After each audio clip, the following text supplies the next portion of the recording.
Hello बच्चों, welcome to study corner, जहां हम टफ टॉपिक्स को इजी बनाते हैं। आज हम करने वाले हैं क्लास 12 बायोलॉजी का चैप्टर नंबर 2, जिसका नाम है ह्यूमन रिप्रोडक्शन। अब हम ह्यूमन रिप्रोडक्शन चैप्टर का इंट्रोडक्शन समझेंगे। तो मीनिंग ऑफ रिप्रोडक्शन, रिप्रोडक्शन का मीनिंग क्या है? Reproduction is a biological process by which organisms produce new offsprings similar to themselves ensuring the continuity of their species. Reproduction जो है वो एक बायोलॉजिकल प्रोसेस है जिसमें लिविंग ऑर्गेनिजम्स अपने जैसे नए इंडिविजुअल्स प्रोड्यूस करते हैं। ये प्रोसेस स्पीशीज़ की कंटिन्यूटी मेंटेन करता है। नेक्स्ट हम बात करते हैं importance of reproduction. Reproduction living organism के लिए बहुत इंपॉर्टेंट होता है। Ensures continuity of species from generation to generation, ये जनरेशन टू जनरेशन लाइफ को कंटिन्यू रखता है। मेंटेन्स जेनेटिक डाइवर्सिटी, इससे जेनेटिक डाइवर्सिटी और वेरिएशन भी मेंटेन होती है। Helps in the adaptation and survival of species in changing environment, और स्पीशीज़ जो है वो चेंजिंग एनवायरनमेंट में सर्वाइव कर पाती हैं इसकी हेल्प से, रिप्रोडक्शन की हेल्प से। नेक्स्ट हम बात करते हैं sexual reproduction in humans. In humans reproduction occurs through sexual reproduction. Humans में रिप्रोडक्शन जो है वो सेक्शुअल रिप्रोडक्शन के थ्रू होता है। It involves the fusion of male and female gametes, sperm and ovum. इसमें मेल और फीमेल गेमीट्स जो है वो फ्यूज़ करते हैं। मेल गेमीट स्पर्म और फीमेल गेमीट जो है वो ओवम होता है। This leads to the formation of a zygote which develops into a new individual. इन दोनों के फ्यूज़न से जाइगोट बनता है, यानी कि जब स्पर्म और ओवम जो फ्यूज़ करते हैं तो जाइगोट बनता है, जो डेवलप होकर एक न्यू इंडिविजुअल बन जाता है। Reproduction is not just about creating life, it is about continuing the beautiful cycle of life. Reproduction सिर्फ न्यू लाइफ क्रिएट करने के लिए नहीं होता, बल्कि लाइफ साइकिल को कंटिन्यू रखने के लिए भी इम्पोर्टेंट है। अब हम मेल रिप्रोडक्टिव सिस्टम को समझेंगे। The male reproductive system is responsible for the production, maturation, transportation and delivery of sperms. Male reproductive system sperm की production, maturation, transportation और उसकी डिलीवरी के लिए रिस्पॉन्सिबल होता है, और ये जो है टेस्टोस्टेरोन हार्मोन भी प्रोड्यूस करता है। अब मेल रिप्रोडक्टिव ऑर्गन के पार्ट्स क्या क्या हैं? तो सबसे पहले हम बात करते हैं टेस्टिस की। Pair of Oval shaped organs present in the scrotum, they produce sperms and hormone testosterone. Testis pair of Oval shaped organs होते हैं जो स्क्रोटम में प्रेजेंट होते हैं।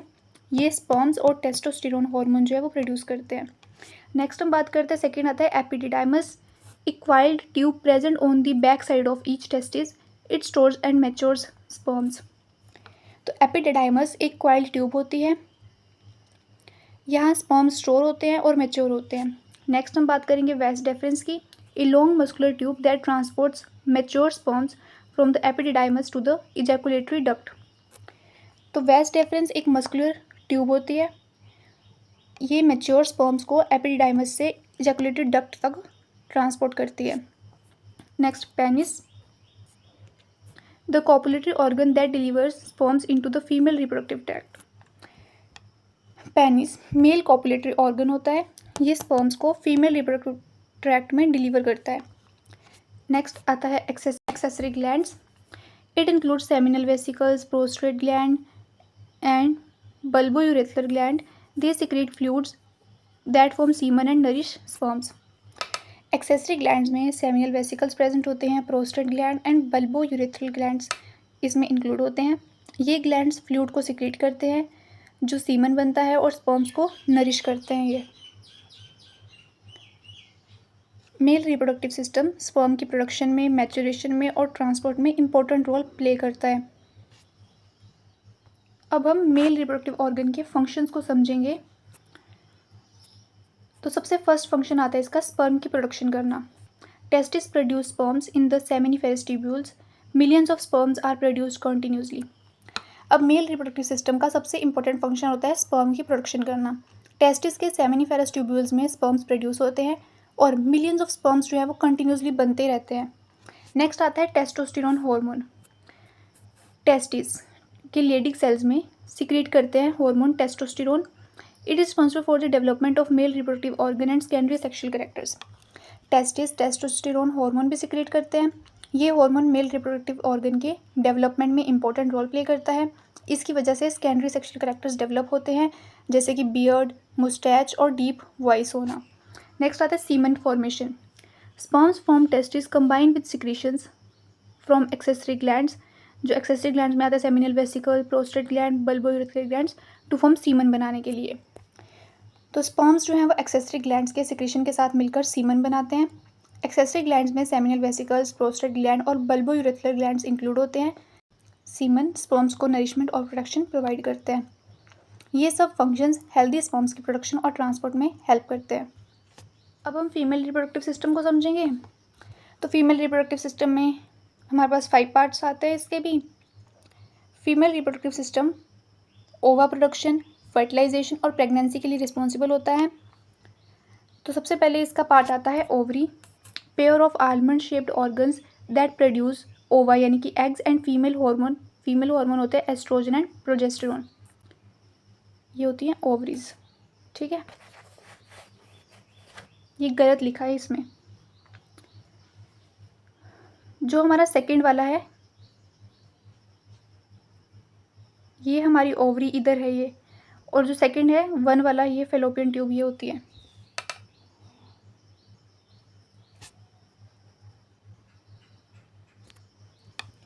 तो ओवरी जो है वो pair of almond shaped organs होते हैं। ये ओवा यानी कि एग्स प्रोड्यूस करते हैं। ओवरीज जो है वो एस्ट्रोजन और प्रोजेस्टेरोन हार्मोन भी सिक्रीट करती हैं। नेक्स्ट सेकेंड हम बात करते हैं फेलोपियन ट्यूब की, also called oviduct. It picks up the ovum from the ovary and transport it to the uterus. Fertilisation usually occurs here. Fallopian tube को ओविडक्ट भी कहते हैं। ये ओवम को ओवरी से यूटरस तक ट्रांसपोर्ट करती है और फर्टिलाइजेशन भी यूजली फेलोपियन ट्यूब में ही होती है। नेक्स्ट थर्ड पार्ट आता है uterus, a thick walled muscular organ where the fertilised egg gets implanted and the embryo develops into a baby. Uterus एक थिक मस्कुलर ऑर्गन होता है, यही फर्टिलाइज्ड एग जो है वो इम्प्लांट होता है और एम्ब्रियो जो डेवलप होकर बेबी बनता है वो भी यूटेरस में ही होता है। नेक्स्ट फोर्थ आता है number cervix, the narrow neck of the uterus which opens into the vagina, it remains close during pregnancy. Cervix uterus का नैरो लोअर पार्ट होता है, ये यूटेरस को वेजाइना से कनेक्ट करता है और प्रेगनेंसी के टाइम में ये क्लोज्ड रहता है। Then vagina, a muscular canal that receives the penis during intercourse, serves as the birth canal and allows menstrual flow to exit. Vagina एक मस्कुलर कैनाल होती है, ये मेंस्ट्रुअल फ्लो और चाइल्ड बर्थ के लिए पैसेज का काम करती है। ये सब ऑर्गन्स मिलकर रिप्रोडक्शन और प्रेगनेंसी प्रोसेस को कंप्लीट करते हैं। तो अब हम बात करते हैं functions of female reproductive organ की क्या क्या फंक्शंस हैं। सबसे पहले इसका आता है ovum production. Ovaries produce ova in the tiny structures called follicles. They also secrete female hormone oestrogen and progesterone which regulate the menstrual cycle and other functions. Ovaries जो है वो ओवा यानी कि एग्स प्रोड्यूस करती हैं। ये ओवा जो है वो टाइनी स्ट्रक्चर्स कॉल्ड फॉलिकल्स में डेवलप होते हैं।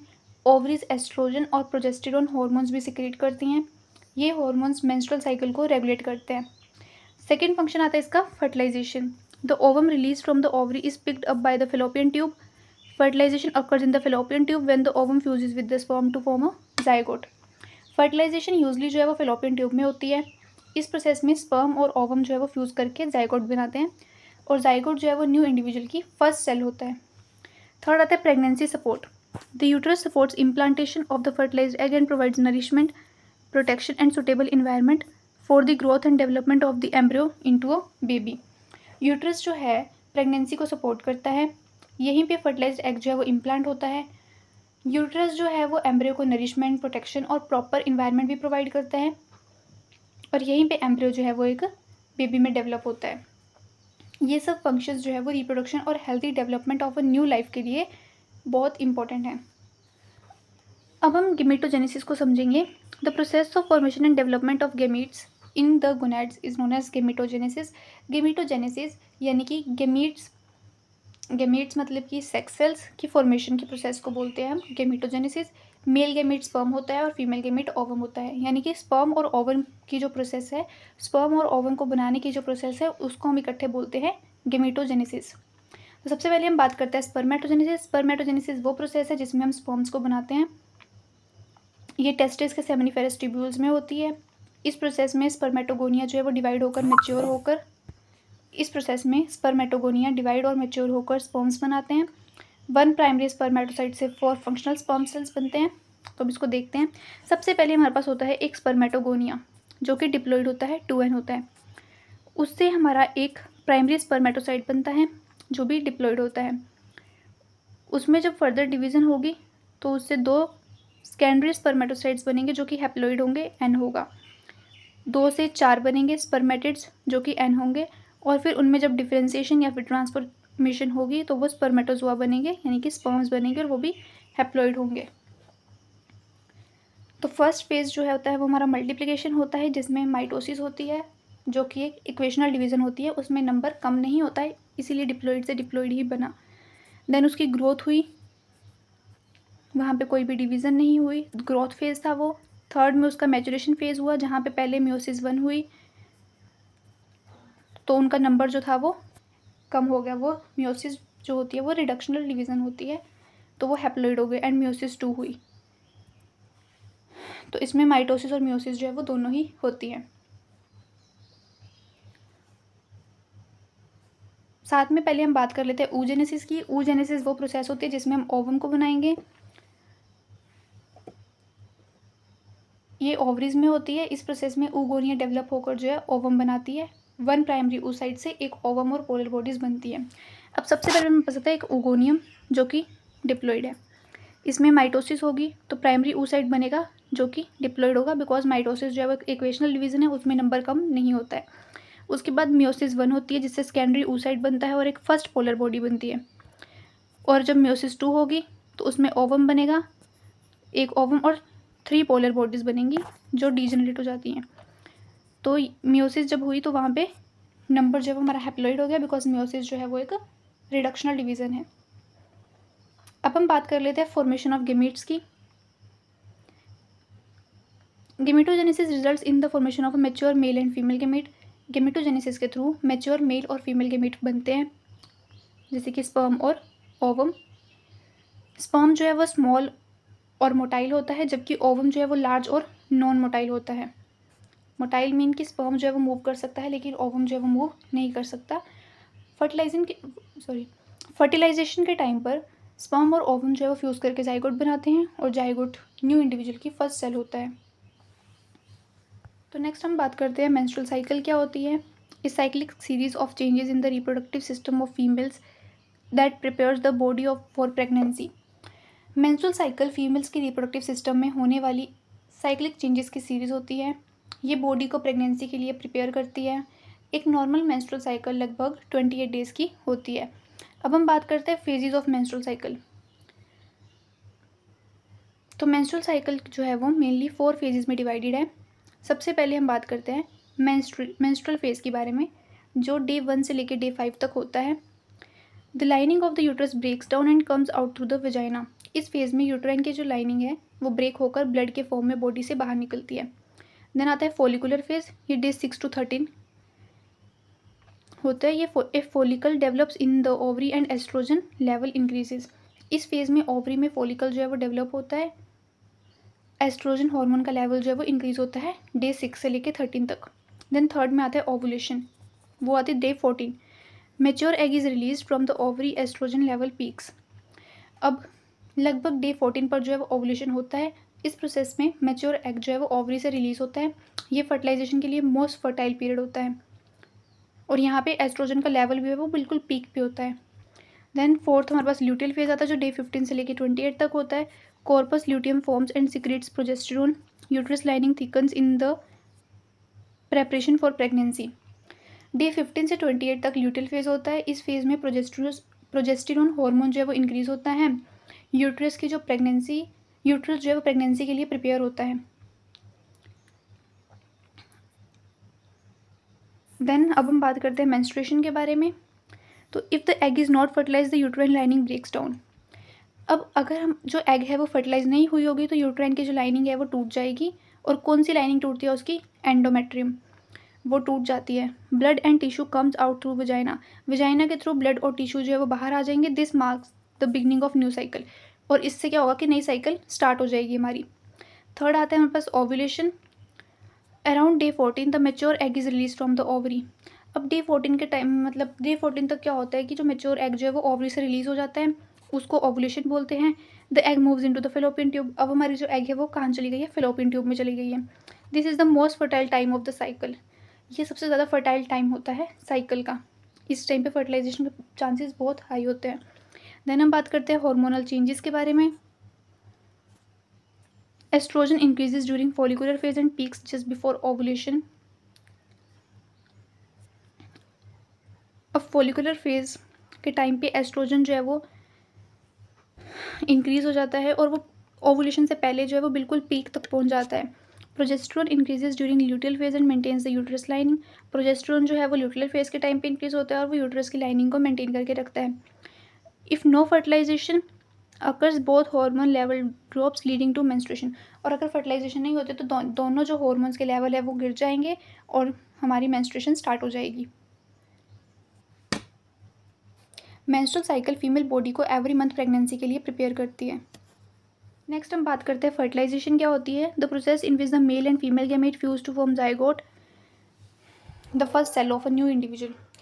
फर्टिलाइजेशन वो प्रोसेस होता है जिसमें मेल और फीमेल गैमेट फ्यूज होकर जाइगोट बनाते हैं और जाइगोट जो है वो नए इंडिविजुअल का फर्स्ट सेल होता है।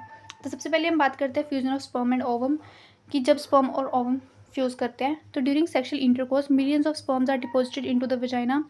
Sperm swim through the vagina and uterus and reach the fallopian tube where the ovum is present. अब ड्यूरिंग सेक्शुअल इंटरकोर्स के टाइम में मिलियंस ऑफ स्पर्म्स जो है वो डिपॉजिट किए जाते हैं वजाइना में। स्पर्म्स जो है वो स्विम करते हैं वजाइना से एंड यूटरस से ताकि वो फिलोपियन ट्यूब तक पहुंच सके जहाँ पे ओवम यानी कि एग प्रेजेंट है। अब यहाँ पे क्या हुआ, स्पर्म्स जो है वो ओवम तक पहुँच गए हैं। One sperm penetrates the ovum. बहुत सारे स्पर्म्स ओवम तक पहुँचते हैं लेकिन एक ही जो है वो ओवम के अंदर जा पाता है। तो वो एक जो है वो ओवम के अंदर चला गया। फिर क्या हुआ, fusion of sperm and ovum. Sperm और ओवम जो थे वो दोनों फ्यूज़ हो गए और जिससे क्या हुआ, जाइगोट बन गया। अब है फॉर्मेशन ऑफ जाइगोट। जाइगोट कैसे बना, after the fusion the ovum is called zygote. The zygote is the first cell of the new individual and it starts dividing to form an embryo. अब fusion के बाद ovum को हम zygote बोलते हैं। Zygote जो है वो फर्स्ट सेल होता है न्यू इंडिविजुअल का और ये डिवाइड होना शुरू कर देता है एम्ब्रियो बनाने के लिए। सबसे पहले एक सेल होगा तो जाइगोट बोलेंगे, फिर 2 सेल स्टेज होगी, 4 सेल स्टेज होगी, देन मोरूला आता है और उसके बाद अर्ली एम्ब्रियो बनता है। अब हम नेक्स्ट बात करते हैं इम्प्लांटेशन की। The process in which the blastocyst attaches to the uterine lining and gets embedded for further development. Implantation वो प्रोसेस होती है जिसमें ब्लास्टोसिस्ट यूट्रस की लाइनिंग से अटैच होता है। ये प्रेगनेंसी का फर्स्ट इंपॉर्टेंट स्टेप होता है। तो हम बात करते हैं सबसे पहले ब्लास्टोसिस्ट फॉर्मेशन। ब्लास्टोसिस्ट की फॉर्मेशन कैसे होती है। After fertilization the zygote divides repeatedly and while moving towards the uterus and forms a blastocyst. Fertilization के बाद जाइगोट जो है वो कंटिन्यूसली डिवाइड करता रहता है। सबसे पहले 2 सेल स्टेज बनती है, फिर 4 सेल स्टेज बनती है, फिर मोरूला स्टेज बनती है। आगे चलकर सेल जो है वो ब्लास्टोसिस्ट में फॉर्म हो जाता है। तो ब्लास्टोसिस्ट का स्ट्रक्चर ये होता है, एक इसमें इनर सेल मास होता है, इसमें ट्रोफोब्लास्ट प्रेजेंट होती है। इनर सेल मास जो है वो एम्ब्रियो बनाता है, जबकि ट्रोफोब्लास्ट जो है इम्प्लांटेशन और प्लेजेंटा फॉर्मेशन में हेल्प करती है। और जो इसमें खाली स्पेस होता है उसको हम ब्लास्टोसील बोलते हैं। नेक्स्ट हम बात करते हैं इम्प्लांटेशन इन द यूट्रस। अब यूट्रस में ये इम्प्लांट कैसे होता है। The blastocyst reaches the uterus and attaches to the thick uterine lining endometrium, it gets embedded in the lining. Blastocyst जो है वो यूट्रस तक पहुंचता है पहले, फिर वो यूट्रस की लाइनिंग के साथ अटैच होता है। कौन सी लाइनिंग के साथ, एंडोमेट्रियम के साथ अटैच होता है और फिर जाके इम्प्लांटेशन जो है वो कंप्लीट होती है। इम्प्लांटेशन के बाद एम्ब्रियो जो है वो मदर से न्यूट्रिएंट्स रिसीव करना स्टार्ट कर देता है और ग्रेजुअली बेबी में डेवलप हो जाता है। तो नेक्स्ट हम प्रेगनेंसी और प्लेजेंटा के बारे में समझेंगे। The placenta is the temporary organ that develops during pregnancy and provides nutrients, oxygen and protection to the growing baby. Placenta एक टेम्परेरी ऑर्गन होता है जो प्रेगनेंसी के टाइम पे डेवलप होता है। ये मदर और बेबी को कनेक्ट करता है। अब हम बात करते हैं प्लेजेंटा के फंक्शंस क्या क्या होते हैं। सबसे पहले nutrition, provides essential nutrients and water to the developing baby. Placenta जो है वो बेबी को न्यूट्रिएंट्स और वाटर प्रोवाइड करता है। Gas exchange, supplies oxygen to the baby and removes carbon dioxide. वो बेबी को ऑक्सीजन प्रोवाइड करता है और उससे कार्बन डाइऑक्साइड को रिमूव करता है। Waste removal, removes metabolic waste from the baby's blood. Baby के ब्लड से वेस्ट चीज़ों को बाहर निकालता है। Hormone production, produces hormone like HCG, progesterone and estrogen that supports pregnancy. ये जो है वो हार्मोन्स प्रोड्यूस करता है जैसे कि HCG, प्रोजेस्टेरोन एंड एस्ट्रोजन जो कि प्रेगनेंसी को सपोर्ट करते हैं। Protection, it act as a barrier and protects the baby from many infection and harmful substances. वो एक बैरियर की तरह काम करता है और बेबी को बहुत सारे इन्फेक्शन और हार्मफुल सब्सटेंसेस से बचाता है। नेक्स्ट हम बात करते हैं न्यूट्रिएंट एक्सचेंज की। The placenta connects the mother and the baby exchange the placenta connects the mother and the baby exchange of substances occurs across the placental membrane. Placenta के through mother और baby के बीच में nutrient exchange होता है। Oxygen, nutrients और water mother से baby तक पहुंचते हैं, जबकि कार्बन डाइऑक्साइड और वेस्ट प्रोडक्ट्स बेबी से मदर तक जाते हैं। अम्बिलिकल कॉर्ड बेबी को प्लेजेंटा से कनेक्ट करती है।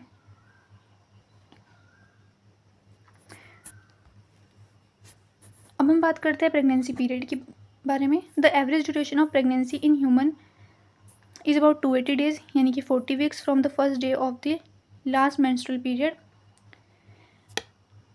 तो ह्यूमन प्रेगनेंसी का एवरेज ड्यूरेशन जो है वो लगभग 280 डेज यानी कि 40 वीक्स का होता है। फर्स्ट ट्राइमेस्टर यानी कि 0 से लेकर 12 वीक्स तक organ formation begins critical development stage. First trimester में पहले 3 महीने में ऑर्गन फॉर्मेशन स्टार्ट होती है। सेकेंड ट्राइमेस्टर में यानी 13 to 27 वीक्स अगले 3 महीने में बेबी ग्रोज रैपिडली, मूवमेंट में be felt by the mother. Baby जो है बहुत ही जल्दी ग्रो करता है, मदर को बेबी की मूवमेंट फील होने लगती है। देन थर्ड ट्राइमेस्टर में यानी 28 to 40 वीक्स यानी कि लास्ट 3 मंथ्स में final growth and maturation of organs, baby gets ready for the birth.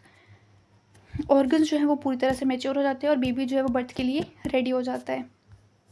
Placenta baby की लाइफलाइन होती है, ये ग्रोथ, नरिशमेंट और प्रोटेक्शन प्रोवाइड करता है। अब हम बात करते हैं पार्चुरेशन यानी कि child birth. Parturition is the process of child birth. It involves the delivery of baby, placenta and membranes from the uterus. Parturition baby birth की प्रोसेस होती है। इस प्रोसेस में बेबी यूट्रस से बाहर आता है। तो child birth occurs in 3 main stages. Child birth जो है वो 3 मेन स्टेजेस में होता है। सबसे पहले हम बात करते हैं stage 1 dilation. Uterine contraction begins, cervix dilates completely. सबसे पहले यूट्राइन की कॉन्ट्रैक्शन जो है वो स्टार्ट हो जाती है और सर्विक्स जो है वो ग्रेजुअली डायलेट होना शुरू हो जाता है। स्टेज 2 में क्या होता है? Delivery of the baby. Strong contraction push the baby down, baby is delivered through the birth canal. Strong contraction baby को बर्थ कैनाल की तरफ पुश करते हैं, उसके बाद बेबी जो है वो डिलीवर होता है। Delivery of placenta.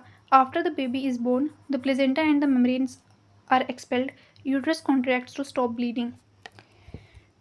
बेबी के बर्थ के बाद प्लेजेंटा और मेम्ब्रेन्स बॉडी से बाहर निकलते हैं, यूट्रस कॉन्ट्रैक्ट होकर ब्लीडिंग को कंट्रोल करते हैं। अब हम बात करते हैं हार्मोनल रोल की। तो हार्मोन्स जो है वो बहुत ही इंपॉर्टेंट रोल प्ले करते हैं पार्चुरेशन में। तो सबसे पहले हमारे पास आता है ऑक्सीटोसिन हार्मोन, ये यूट्राइन के कॉन्ट्रैक्शन को स्टिमुलेट करके रखता है। प्रोस्टाग्लैंडिन्स, ये यूट्राइन को कॉन्ट्रैक्ट करने में और सर्विकल डायलेशन में हेल्प करता है। एस्ट्रोजन, ये increases towards the end of the pregnancy, ये प्रेगनेंसी के एंड तक इंक्रीज ही होता रहता है और prepares the uterus for labour के लिए प्रिपेयर करता है ये यूट्रस को। देन रिलैक्सिन, ये रिलैक्स करता है pelvic ligaments and softness the cervix को सॉफ्ट करता है। नेक्स्ट आती है हमारे पास लैक्टेशन के बारे में समझते हैं हम। तो लैक्टेशन जो है वो चाइल्ड बर्थ के बाद मिल्क प्रोडक्शन की प्रोसेस होती है। मेमरी ग्लैंड्स मिल्क प्रोड्यूस करना स्टार्ट कर देते हैं। और हॉर्मोन्स इसमें कौन से इन्वॉल्व होते हैं? सबसे पहले प्रोलैक्टिन, तो ये जो है प्रोलैक्टिन जो है वो मिल्क प्रोडक्शन स्टिमुलेट करता है और ऑक्सीटोसिन जो है वो मिल्क इजेक्शन में हेल्प करता है। तो ये दोनों हार्मोन्स जो है वो लैक्टेशन के प्रोसेस के लिए इंपॉर्टेंट है। अब बेनिफिट्स ऑफ लैक्टेशन, लैक्टेशन की बेनिफिट्स क्या हैं? Provides complete nutrition to the baby, provides antibodies and protects from infection, strengthens the bond between mother and baby. Breast milk baby को कंप्लीट न्यूट्रिशन और antibodies provide करता है, ये mother और baby के बॉन्ड को भी स्ट्रॉन्ग बनाता है। बारे में समझते हैं। Twins are the 2 babies born to the same mother in the same pregnancy. They are of 2 types, identical यानी कि मोनोजाइगोटिक एंड फ्रेटर्नल यानी कि डाइजाइगोटिक। तो ट्विन्स 2 बेबीज़ होते हैं जो सेम प्रेगनेंसी में बोर्न होते हैं। ट्विन्स मेनली जो है वो 2 तरह के होते हैं, आइडेंटिकल ट्विन्स और फ्रेटर्नल ट्विन्स। तो सबसे पहले हम बात करते हैं आइडेंटिकल ट्विन्स के बारे में। आइडेंटिकल ट्विन्स को मोनोजाइगोटिक ट्विन्स भी बोला जाता है। Identical twins are formed when a single fertilized egg splits into 2 embryos. They are genetically identical and of the same sex. ये तब बनते हैं जब एक सिंगल फर्टिलाइज्ड एग यानी कि जाइगोट जो है वो 2 पार्ट्स में डिवाइड हो जाता है। दोनों बेबीज जेनेटिकली आइडेंटिकल होते हैं, इनका सेक्स भी सेम होता है और ये मोस्टली एक जैसे होते हैं। तो ये कैसे बनते हैं? जैसे फर्टिलाइजेशन हुई, एक ही स्पर्म आया, एक ही ओवम आया, जाइगोट बना, बट जाइगोट जो है वो 2 बन गए, उससे 2 एम्ब्रियोज बन जाएंगे और फिर वो एम्ब्रियोज बाद में जाके 2 बेबीज़ में डेवलप हो जाएंगे। अब हम बात करते हैं फेटर्नल ट्विंस के बारे में। इसको हम डाइजाइगोटिक ट्विंस भी बोलते हैं।